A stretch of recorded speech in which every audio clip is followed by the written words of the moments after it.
are things that happened or things that you did after you applied for asylum, but before your interview. So while you're here in the United States, are your activities relevant to your asylum case and can they actually help you? And the answer is yes. If you do something that puts you at greater risk, it's absolutely relevant. It's relevant to the question of whether you have a well-founded fear of persecution. Because if you've done something that puts you on the government's radar or makes you more noticeable to them, that's relevant, okay? Or if you've been threatened while you're here, that's obviously relevant. That's relevant too. So sometimes people, for example, once they're here after they've applied or before, they'll go to protests that are they're related to their country, but in the United States, and there may be photos of them, including on media, social media, or taken by their host government's security services, here in the United States, or they may post things on social media that are critical of their government. Yes, all that is relevant, and it doesn't look bad. It doesn't look like, oh, you just did that just so that you would have, more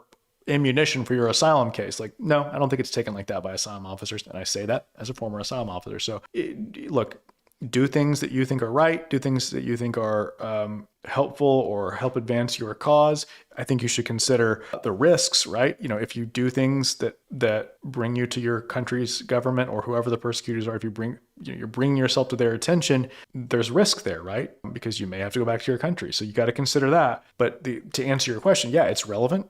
It's helpful. No, I don't think it looks bad or looks like, oh, he just did that to add to his case, so I'm not going to consider it or I'm going to take it as a negative thing. No.